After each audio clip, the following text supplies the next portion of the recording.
وہ سب زکوٰۃ بڑا اہم ترین موضوع ہے، تو میں چاہوں گا ابتدائی طور پر زکوٰۃ کی فرضیت قرآن و حدیث کی روشنی میں ہمارے ناظرین کو سمجھا دیں۔ بسم اللہ الرحمن الرحیم، هو القادر هو الحق هو المعین۔ بہت شکریہ حافظ صاحب، اور بہت اہم ترین موضوع کا آپ نے انتخاب کیا ہے، اور اس کے ساتھ ایام بھی بڑے خوبصورت منتخب کیے ہیں، چونکہ انہی دنوں میں امت مسلمہ زکوٰۃ کی ادائیگی کی طرف جاتی ہے۔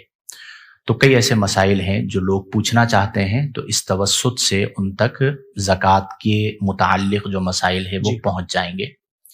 سب سے پہلے زکوٰۃ اسلام کے ان 5 ارکان میں سے ہے جن پر امارت اسلام قائم ہے، سبحان اللہ۔ اور اسے رکن اسلام نبی کریم علیہ افضل الصلاۃ والتسلیم نے بذات خود ارشاد فرمایا۔ سبحان اللہ۔ آپ نے 5 ارکان ذکر فرمائے، جن میں پہلے نمبر پر توحید و رسالت ہے، اور پھر اس کے بعد نبی کریم صلی اللہ علیہ وآلہ وسلم نے فرمایا کہ نماز، زکوٰۃ، حج اور ماہ رمضان المبارک کے روزے۔ سبحان اللہ۔ قرآن کریم فرقان حمید میں 32 مقامات ایسے ہیں کہ جہاں پر اللہ نے نماز اور زکوٰۃ کو ایک ساتھ ذکر فرمایا۔ اللہ اکبر۔ اقیموا الصلاۃ، نماز قائم کرو، وآتوا الزکوٰۃ، اور زکوٰۃ ادا کرو۔ اسی بنا پر جب ہم ارکان کی ترتیب ذکر کرتے ہیں تو نماز کے فوراً بعد ذکر زکوٰۃ آتا ہے، یعنی توحید و رسالت ہے، پھر اس کے بعد نماز ہے، اور پھر اس کے بعد زکوٰۃ ہے۔ قرآن کریم فرقان حمید میں جہاں پر اقیموا الصلاۃ وآتوا الزکوٰۃ کہا گیا، اسی طرح ایک مقام پر اللہ نے فرمایا کہ خذ من اموالہم صدقۃ تطہرہم وتزکیہم، کہ اے میرے پیارے محبوب صلی اللہ علیہ وسلم، آپ ان کے اموال سے صدقات لے لیجئے۔ تو یہاں پر مفسرین نے لفظ صدقہ کے تحت لکھا ہے کہ یہاں پر صدقہ سے مراد زکوٰۃ ہے، کہ آپ صدقات لے لیجئے، یعنی زکوٰۃ لے لیجئے۔ اس سے کیا ہوگا؟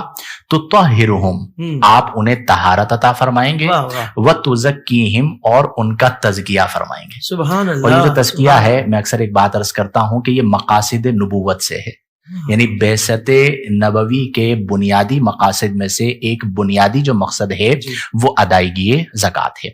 پھر اسی طرح اگر ہم جانب حدیث جائیں تو نبی کریم علیہ افضل الصلاۃ والتسلیم نے فرمایا کہ جس نے زکوٰۃ ادا کر دی اس نے اپنے اسلام کو مکمل کر لیا۔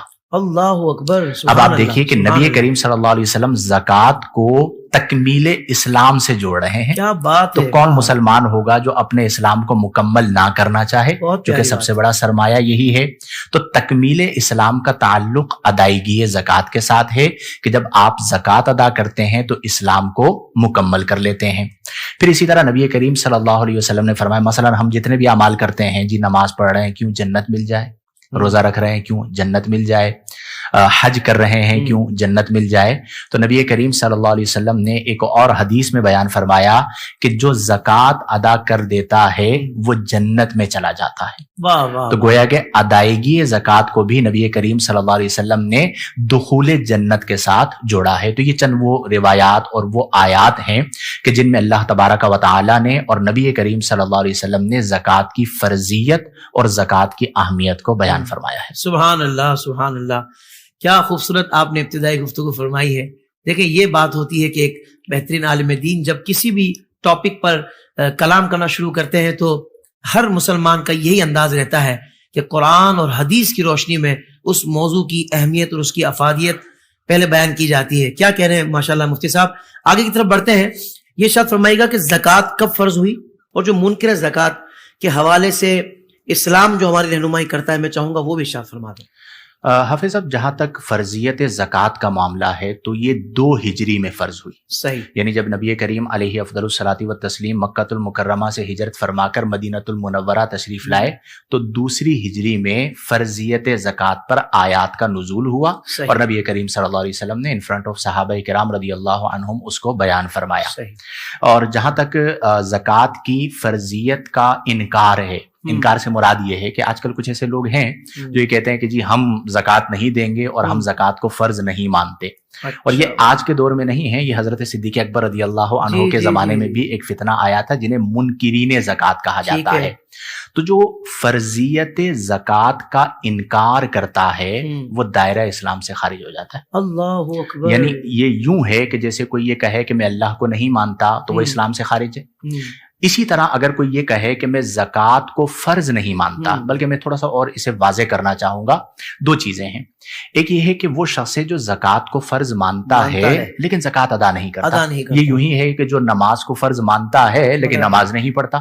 تو اگر وہ زکوٰۃ کو فرض مانتا ہے لیکن ادا نہیں کرتا تو وہ مرتکب کبیرہ تو ہوا، یعنی اس نے ارتکاب معصیت کیا، گناہ کبیرہ کا ارتکاب کیا، لیکن وہ اسلام سے خارج نہیں ہوگا. لیکن اگر کوئی شخص زکوٰۃ کی فرضیت کا انکار کر دیتا ہے کہ میں زکوٰۃ کو فرض ہی نہیں مانتا تو وہ اسلام سے خارج ہے. اب سوال یہ پیدا ہوا کیوں؟ تو اس کا جواب یہ ہے کہ جب وہ یہ کہہ رہا ہے کہ میں زکوٰۃ کو فرض نہیں مانتا تو اس کا مطلب یہ ہے کہ وہ قرآن کا انکار کر رہا ہے. جی، قرآن کا انکار. فرض تو قرآن کی آیت میں کیا گیا کہ اقیموا الصلاۃ آتوا الزکاۃ خذ من اموالہم صدقۃ تطہرہم وتزکیہم. پھر اس کے ساتھ ساتھ صرف قرآن کا انکار نہیں بلکہ وہ اجماع صحابہ کا انکار کر رہا ہے. صحیح. اور اجماع صحابہ کا جو انکار ہے وہ کفر ہے، چونکہ جب صحابہ کرام جن کے سامنے نزول قرآن ہو رہا ہے اور وہ ایک چیز پر متفق ہو گئے تو اس اتفاق کا انکار دائرہ اسلام سے خارج کر دیتا ہے. تو زکوٰۃ کی فرضیت قرآن سے ہے نمبر 1. زکوٰۃ کی فرضیت احادیث متواترہ سے ہے، مشہورہ سے نہیں. زکوٰۃ کی فرضیت اجماع صحابہ سے ہے اور زکوٰۃ کی فرضیت اجماع امت سے ہے. اسی لیے آپ دیکھیں کہ حضرت سیدنا صدیق اکبر رضی اللہ عنہ جب پہلے خلیفہ مقرر ہوئے اور آپ کے زمانے میں لوگوں نے جب زکوٰۃ کا انکار کیا اور حضرت عمر فاروق اعظم رضی اللہ عنہ نے دریافت کیا کہ آپ کیا فرمائیں گے، آپ کیا کریں گے، تو آپ نے فرمایا کہ اللہ کی قسم جو نبی کریم صلی اللہ علیہ وسلم کی حیات ظاہری میں ایک رسی بھی زکوٰۃ میں دیتا تھا میں وہ بھی وصول کروں گا، اور میں کسی کو یہ اجازت نہیں دوں گا کہ وہ نماز اور زکوٰۃ میں فرق کرے. جس طرح فرضیت نماز ہے اسی طرح فرضیت زکوٰۃ ہے. تو حضرت عمر کہتے ہیں کہ جب میں نے آپ کے اس جلالی انداز کو دیکھا تو میں نے جان لیا کہ اللہ نے آپ کے لیے حق کو کھول دیا ہے. تو وہی حکم آج کے زمانے میں بھی باقی ہے اور زماناً فزماناً باقی رہا ہے کہ زکوٰۃ فرض ہے اور اس کی فرضیت قطعی الثبوت اور قطعی الدلالہ ہے، اس میں ظنیت نہیں ہے. لہذا اگر کوئی زکوٰۃ کا انکار کرے گا تو وہ دائرہ اسلام سے خارج ہو جائے گا. یعنی احکامات تو زکوٰۃ کے بالکل واضح کر دیے. تو اس میں دو باتیں ہیں، ایک تو منکرین زکوٰۃ کا وہیں باب بند کر دیا کہ بھائی وہ بات تو یہاں کوئی کر ہی نہیں سکتا، نہ ان کی بات سنی جا سکتی ہے. اور دوسرے اعتبار سے مسلمانوں کو اس کی اہمیت بھی بتا دی گئی کہ کتنا اہم ترین معاملہ ہے. اور بھائی مال تو ہمارا ہی پاک ہو رہا ہے، یعنی مال کا میل جب آپ مال سے نکال دیں گے تو مال پاک صاف ہو جائے گا، تو فائدہ تو ہمارا ہی ہے. سبحان اللہ. اللہ تبارک و تعالی ہم تمام کو صحیح طور پر زکوٰۃ کی ادائیگی کرنے والا بنائے. آمین. مفتی صاحب یہ شرط فرمائے گا کہ زکوٰۃ کو زکوٰۃ کہتے کیوں ہیں؟ بہت اچھا سوال ہے آپ کا کہ جی زکوٰۃ کو زکوٰۃ کیوں کہتے ہیں. اسے اصطلاحاً کہا جاتا ہے وجہ تسمیہ. وجہ تسمیہ. آپ کا نام طاہر ہے تو اس کی وجہ تسمیہ پوچھی جائے گی کہ جی اس کا معنی کیا ہے اور کیوں رکھا گیا یہ نام.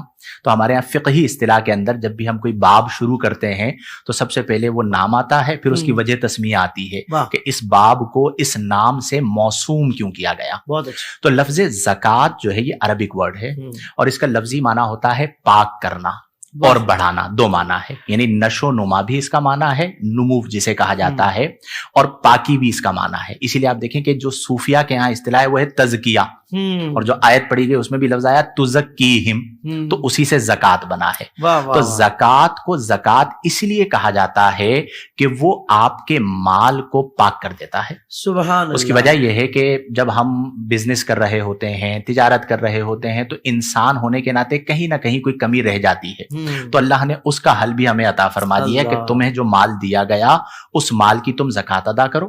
یہ جو تم 2.5% زکوٰۃ دے رہے ہو یہ تمہارے کل مال کو پاک کر دے گا. تو اس اعتبار سے چونکہ وہ مال کو پاک کر رہا ہے تو زکوٰۃ ہوا، یہ والا معنی.